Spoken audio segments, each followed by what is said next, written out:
আলমারির চাবিতে বনলতার হাতের ছাপ পাওয়া গেল। এবার ধরা পড়বে বনলতা।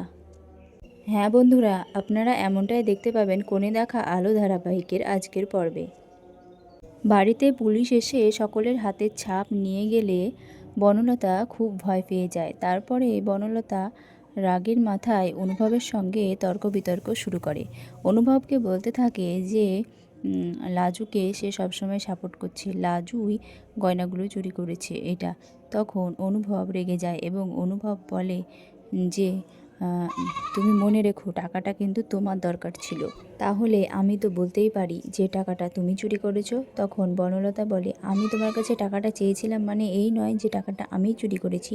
তখন অনুভব বলে যে লাজুও গরিব বলে বা লাজু এই বাড়িতে আশ্রিতা বলে, লাজুও বাইরের লোক বলে লাজুও নিশ্চয়ই টাকাটা চুরি করেছে আমি বলতে পারি না। তুমি কি করে তাহলে বলতে পারছো যে লাজু টাকাটা চুরি করেছে? পরে বনলতাকে ফোন করে ময়ূক আবার টাকা চায় এবং বলে যে এবারের মতোই লাস্ট, আমি তোমার টাকাটা জুয়াতে হেরে গেছি, তুমি আর একবার আমাকে টাকাটা পাঠাও, 15 লাখ টাকা। তখন বনলতা বলে, তুমি কি পাগল হয়েছো? তুমি আমার টাকাটা জুয়ায় হেরে গেছো?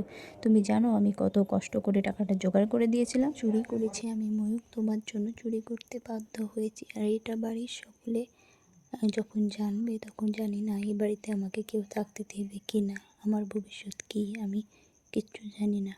আর হ্যাঁ, আমি তোমাকে কোনো টাকা পয়সা আর দিতে পারবো না, তুমি যা খুশি করে নিতে পারো। এই বলে বনলতা ফোনটা কেটে দেয়। ওদিকে লাজু থানায় পুলিশের কাছে যায় এবং জানতে চায় যে ঠাম্মির গয়নাগুলোর ব্যাপারে কোনো কিছু পুলিশ তদন্ত করে সিদ্ধান্ত আসতে পেরেছে কিনা, কারো ফিঙ্গারপ্রিন্ট মিলেছে কিনা। তখন পুলিশ অফিসার লাজুকে বলে, হ্যাঁ আমাদের যদি বলি আপনাকে, একজন অন্য কারো যার হাত পাওয়া মানে যার ছাপ পাওয়ার কথা ছিল না তার ছাপ পাওয়া গেছে। তখন লাজু বলে কার? তখন অফিসার লাজুকে বলে যে চাবিতে বনলতার হাতের ছাপ পাওয়া গেছে। লাজু শুনে চমকে যায়।